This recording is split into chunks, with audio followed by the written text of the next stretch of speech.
வணக்கம் அனுகிரகம் தமிழ் சேனல் நேர்களே, நான் உங்கள் அன்பான சயின்டிபிக் வேதிக் அஸ்ட்ராலஜர் அஸ்ட்ரோ அரண்ஜி பேசுகிறேன். நல்லது நினைப்போம், நல்லதே நடக்கும். 2025 தமிழ் புத்தாண்டு ஏப்ரல் 14 வரக்கூடிய தமிழ் புத்தாண்டு ஒரு வருட காலம் மீனராசிக்காரர்களுக்கு எத்தகைய ஒரு ஆண்டாக இருக்க போகுதுன்னு பாக்குறோம். அதுக்கு முன்னாடி ஃபர்ஸ்ட் டைம் வரவங்க சேனலுக்கு சப்ஸ்கிரைப் பட்டன் கிளிக் பண்ணுங்க. தொடர்ந்து நம்மளோட வீடியோஸ்ல உங்களை அடையும். அது மூலமாக நீங்கள் பயன் பெறலாம்.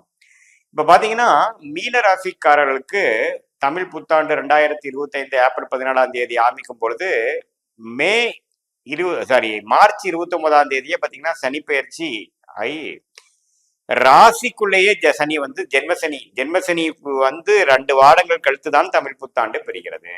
தமிழ் புத்தாண்டு ஓரளவுக்கு ஒரு வித்தியாசமான ஒரு அனுபவமாகவும் கொஞ்சம் எல்லா வயதினருக்கும் பாத்தீங்கன்னா ஒரு புதிய அனுபவத்தை கொடுக்கக்கூடிய ஒரு ஆண்டா தான் இருக்குது. ஏன்னா ஜென்மசனிங்கிறது பாத்தீங்கன்னா உங்களுடைய ராசிக்குள்ளேயே மனோகாரகன் என்று சொல்லப்படுகிற சந்திரன் இருக்கக்கூடிய வீட்டுக்குள் இருள் கிரகம் என்று சொல்லப்படுகிற சனி பகவான் வரும் பொழுது சில மாற்றத்தை உங்கள் வாழ்க்கையில கொடுக்க போறார். சில மாற்றங்கள் உங்களுக்கு ஏத்துக்க முடியாத மாதிரி இருக்கும். சில அட்ஜஸ்ட் அவருக்கு சில சிரமப்படும், நிறைய சேலஞ்சஸ் கொடுப்பார். மனம் இருக்கப்படும். மனம் கொஞ்சம் கிளாரிட்டியிலிருந்து மிஸ் ஆகும், சஞ்சலப்படும். அதிகமான பேர்டன்ஸ், அதிகமான வேலை பளு, அதிகமான அலைச்சல்கள் வயசு வித்தியாசம் பார்க்காமல் கொடுக்கும். இப்போ பாத்தீங்கன்னா மாணவர்களுக்கு பாத்தீங்கன்னா அதிகமா படிக்கக்கூடிய அமைப்பு, படித்தாலும் மெமரி பவர் குறையிற மாதிரி, கொஞ்சம் ஸ்ட்ரெஸ் ஆகிக்கிற மாதிரி அமைப்புகள் கொடுக்கும். அதே சமயத்துல இதே ஒரு ஒரு நடுத்தர வயதினராக இருந்தீங்கன்னா அந்த டைம்ல பாத்தீங்கன்னா வேலை தொழில ஒரு மாதிரியான ஒரு விஷயங்கள், நம்ம எதிர்பார்க்காத சில விஷயங்கள் நடந்து அதை சமாளிப்பதற்காக கொஞ்சம் கஷ்டப்படுவோம். வாயில போட்டு மெல்ல முடியாத அளவுக்கு வாயில போட்டுட்டு கஷ்டப்படக்கூடிய அமைப்புகள் சில பேருக்கு கொடுக்கும். சீனியர் சிட்டிசனுக்கு பார்த்தீங்கன்னா திடீர்னு சில ஹெல்த் இஷ்யூஸ், திடீர்னு நம்ம எதிர்பார்க்காத மாதிரி சில விஷயங்கள் அதுல ட்ரீட்மெண்ட் போய் கொஞ்சம் ஸ்லோவா நம்ம அதுல ரெக்கவர் ஆகக்கூடிய அமைப்புகள்ங்கிற மாதிரி பல மாற்றங்கள், எதிர்பார்க்காத சில மாற்றங்களும் வம்பு வழக்குகளும் சில விஷயங்கள் கொடுக்கக்கூடிய ஒரு ஒரு அமைப்பு தான் ஜென்மசனி. அதுல பாத்தீங்கன்னா முதல் ஒரு வருடம் 25 புரட்டாதி நட்சத்திரத்துல இருக்கக்கூடிய கடைசி பாதமும், உத்திரட்டாதி நட்சத்திரம் ஒரு 2-3 பாதமும் பாத்தீங்கன்னா கொஞ்சம் பாதிக்கப்படும். அடுத்த 26, 27 பாத்தீங்கன்னா ரேவதி நட்சத்திரம், உத்திரட்டாதி நட்சத்திரத்தோட கடைசி 2 பாதங்கள் கொஞ்சம் பாதிப்பு வரும். ஸோ இந்த ஆண்டு பாத்தீங்கன்னா புரட்டாதி நட்சத்திரத்துல கடைசி பாதத்துல பிறந்தவங்களும், உத்திரட்டாதி நட்சத்திரம் முதல் 2 பாதத்துல பிறந்தவங்களாம் கொஞ்சம் கேர்ஃபுல்லா இருக்கணும். புதிய முயற்சிகள் எடுக்கும் பொழுது யோசிச்சு முடிவு எடுக்கணும். டக்குன்னு எடுக்கக்கூடாது. ஒரு வருடம் அனுபவம் பெற்றதுக்கு அப்புறம் பண்ணலாம்னு நினைக்கணும். இருக்கிறத விட்டுட்டு பறக்கிறத பிடிப்புங்கிற மாதிரி போகக்கூடாது. ஏன்னா பறக்கிறது பிடிக்கிறது அவ்வளவு நல்லதாக இருக்காம போறதுக்கு வாய்ப்புகள் அதிகம். ஏன்னா ஜென்மசனியில பாத்தீங்கன்னா எல்லாமே உங்களுக்கு பாசிட்டிவா நடந்துரும்னு சொல்ல முடியாது. உங்களை டெஸ்ட் பண்ணக்கூடிய சனி பகவான் உங்களுக்கு ட்ரீட்மெண்ட் கொடுக்கக்கூடிய, உங்களை பக்குவப்படுத்தக்கூடிய, உன்னுமே உங்களை தன்மைப்படுத்தக்கூடிய ஒரு அமைப்பு தான் ஜென்மசனி. அதனால பயப்பட வேண்டியதில்லை. பட் இருந்தாலும் எல்லா விஷயமும் கொஞ்சம் கேர்ஃபுல்லாக, ஸ்ட்ரெஸ் ஆகாமல், கோவப்படாமல், வீரியமா விவேகமான்னு கேட்டீங்கன்னா விவேகமே தேவை அப்படிங்கிற ஒரு முறையில நீங்க செயல்படும் பொழுது ஜென்மசனி தாக்கத்துல இருந்து நீங்க கொஞ்சம் தப்பிச்சுக்கலாம். இல்ல எதையுமே யோசிக்காம எடுத்துமா கமுத்துமாங்கிற மாதிரி போனீங்கன்னா அப்புறம் ஜென்மசனி முடிஞ்சதுக்கு அப்புறம் தான் நீங்க திருப்பி பார்க்கும் பொழுது நம்ம சில விஷயங்களை அவாய்ட் பண்ணி இருக்கலாமே, இந்த நேரத்துல இந்த ஏன் டெசிஷன் எடுத்தோம், நம்ம யார் சொல்லியும் கேட்காம பண்ணமே அப்படிங்கிற உறவுகள் விஷயத்திலயா இருக்கட்டும், தொழில் வேலை விஷயமா இருக்கட்டும், படிப்பு அடுத்த மேல் படிப்பு விஷயமா எல்லாமே கொஞ்சம் கவனமாக நமக்கு எது கரெக்டா வருங்கிறது 1க்கு 4 முறை யோசித்து இதுல இருக்கக்கூடிய டொமைன் எக்ஸ்பர்ட்ஸை கேட்டு முடிவு பண்ணிக்கிறது நல்லதுங்க.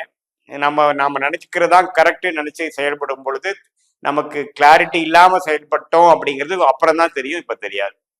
ஸோ இதுதான் பொதுவான பலன்கள். மற்றபடி பார்த்தீங்கன்னா இது ஒரு டெவலப்மெண்ட்டான டைம் தான். ஏன்னா டெவலப்மெண்ட் டைம் எப்பவுமே ஸ்ட்ரெஸ்ஃபுல்லா இருக்கும். கம்ஃபர்ட் ஜோன் விட்டு வெளியில போகக்கூடிய அமைப்புகள் இருக்கும்.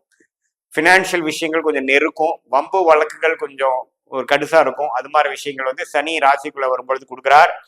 அதே சமயத்துல குரு பாத்தீங்கன்னா மே 14 4ஆம் இடத்துக்கு போய் 10ஆம் இடத்துக்கு கனெக்ட் ஆகிறப்போ தொழில் கொஞ்சம் நல்லா தான் இருக்கும். என்னதான் ஸ்ட்ரெஸ் இருந்தாலும் தொழில் விஷயங்களும் நம்மளுடைய வாழ்வாதாரம் கெடாது. ஆனா இருந்தாலும் என்னன்னா அதுல சிரமங்கள், அப்ஸ் அண்ட் டவுன்ஸ் இருக்குமே ஒழிய வாழ்வாதாரம் கெடக்கூடிய அமைப்புகள் இல்லை. நீங்க கவலைப்பட வேண்டியதில்லை. உங்களுக்கு வேணுங்கிற விஷயங்கள் நிலைநாட்ட முடியும். சில விஷயங்கள் தேவையில்லாததை கழிச்சு தேவையான விஷயத்தை வைத்துக்கூடிய அமைப்பு இருக்கு.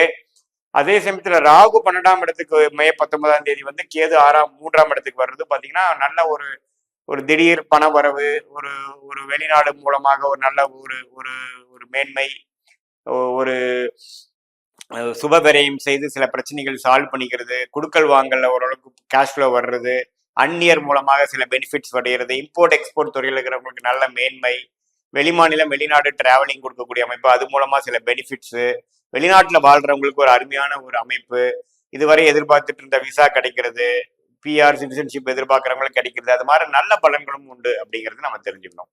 ஸோ ஓரளவுக்கு எல்லாம் கூட்டி கழிச்சு பார்க்கும் பொழுது இந்த சனி ராசிக்குள்ளேயும் குரு 4ஆம் இடத்துக்கும் ராகு 12 கேது 3ஆம் இடத்திலையும் வரும் பொழுது வாழ்க்கை வந்து கண்டிப்பாக ஓரளவு சில விஷயங்கள் பாசிட்டிவாகவும் சில விஷயங்கள் வந்து கொஞ்சம் நெருடலாகவும் கொஞ்சம் சேலஞ்சிங்காகவும் இருக்கக்கூடிய அமைப்புகள் இருக்கு. பட் இதெல்லாம் ஓரளவுக்கு கடந்து வரும் பொழுது 25 26 எல்லாம் முடியும் பொழுது ஜென்மசனி முடியும் பொழுது உங்களை இன்னுமே ஒரு பெட்டரான ஒரு நபராகவும் இன்னுமே சீசன்டு கேம்பெயினர் சொல்லக்கூடிய ஓரளவுக்கு அனுபவம் உள்ள ஒரு நபராகவும் உங்களை ஆக்கக்கூடிய இந்த ஜென்மசனியாக இருக்குங்கிறது நீங்க தெரிஞ்சுக்கணும். அதனால பாத்தீங்கன்னா எல்லாமே ஒரு அனுபவமாகவும் லேர்னிங்காகவும் எக்ஸ்பெரிமெண்டிங்லாவும் தான் தெரிஞ்சுக்கணுமே ஒழிய இதுதான் அப்படிங்கிறது தீர்க்கமா முடிவு பண்ண முடியாது. ஆனா 26 27க்கு அப்புறம் உங்களுடைய எண்ணங்கள் முடிவுகள் மாறலாம், உங்களுடைய வாழ்க்கை கண்ணோட்டங்கள் மாறலாம். ஸோ அப்படிங்கறதுனால ஓப்பன் மைண்டடா எல்லாமே எடுத்து செய்யும் பொழுது பாதிப்புகள் அதிகமா இல்லாமல் நீங்கள் ஜெயிக்கலாம். ஸோ எந்த ஒரு விஷயமா இருந்தாலும் முன்கூட்டியே பிளான் பண்ணி பண்ணுங்க. நைட் டிராவலிங் அவாய்ட் பண்ணுங்க.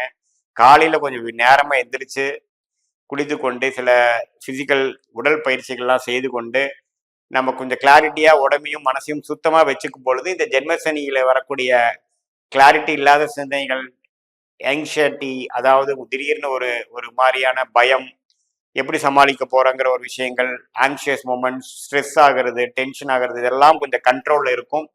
எப்போ ஒரு மாதிரி ஸ்ட்ரெஸ் ஆகிறோமோ அதில் கொஞ்சம் டைம் எடுத்து கொஞ்சம் ரிலாக்ஸ் பண்ணிக்கிறது, மூச்சு பயிற்சி பண்ணிக்கிறது, உங்கள் மூச்சை நீங்களே கவனிக்கிறது, கொஞ்சம் மெடிடேஷன் பண்றதுங்கிற மாதிரி மனசை சாந்தப்படுத்திக்கிட்டோம்னா தவறான முடிவுகளும் தவறான சில விஷயங்கள் நம்ம போகாம ஓரளவுக்கு இருக்கக்கூடிய ஓரளவுக்கு நல்ல வழியிலேயே இருக்கக்கூடிய அமைப்பு கொடுக்கும். மாணவர்கள்லாம் கொஞ்சம் எந்த சேர்க்கையில பழகுறாங்க, என்ன இது மாதிரி ஒரு அமைப்புல இருக்கு இங்க பாத்துக்கணும். ஏன்னா இப்போ பழகக்கூடிய வரவங்கலாம் பார்த்தீங்கன்னா நல்ல நபராக இருப்பாருன்னு சொல்ல முடியாது. அதே மாதிரி பெண்களும் பார்த்தீங்கன்னா ஒரு எதிர்பாலினர் மூலம் ஒரு ஈர்ப்பு ஆகுறப்ப அது எத்தகைய ஒரு இது நட்பா, அவர் யாரு என்ன இதெல்லாம் தெரியாம நம்ம நீங்க வந்து டீப்பா பழகும் பொழுது நம்ம வந்து தேவையில்லாத சில சிக்கல்ல மாட்டிட்டோங்கிற மாதிரி விஷயத்தையும் கொடுக்கலாம். ஸோ எல்லாமே ஒரு சமயோக புக்தியோட செயல்படுவது மீனராசிக்காரர்களுக்கு இந்த தமிழ் புத்தாண்டு நல்ல ஒரு ஆண்டாக இருக்கும். அவசரப்படும் பொழுது நமக்கு தேவையில்லாத பிரச்சனைக்குள்ள போகுங்கிறது நீங்க தெரிஞ்சுக்கணும். இது பொதுவான பலன்களை தவிர உங்களுடைய ஜென்ம ஜாதகத்துல எப்படி தசாபுக்திகள் போய் கொண்டிருக்கிறது, நல்ல தசைகளா போகுதா, எப்படி போகுது, என்ன லக்னத்துல பிறந்தீங்கிறதெல்லாம் வைத்து பார்க்கும் பொழுது அடுத்த வரக்கூடிய ஆண்டுகள், அடுத்து வரக்கூடிய லாங் டேர்ம் ஷார்ட் டேர்ம் எப்படி இருக்க போகுது, எது மாதிரி முடிவுகள் எடுக்கலாம், எந்த நேரத்துல எந்த மாதிரி அமைப்புகள் உங்களுக்கு வரக்கூடிய அமைப்பு இருக்கு, அது மூலமாக நீங்க லைஃப்ல எப்படி நீ ஒண்ணுமே க்ரோ ஆகலாம், எது உங்களுக்கு கரெக்டான டைரக்ஷன் அப்படிங்கிறதுலாம் நம்ம இந்திய வேத ஜோதிடம் சயின்டிபிக் வேதிக் அஸ்ட்ராலஜி மூலியமா பார்த்து கண்டிப்பாக நம்ம பலன் பெறலாங்கிறது நீங்க தெரிஞ்சுக்கணும். இது பொதுவான பலன்களே.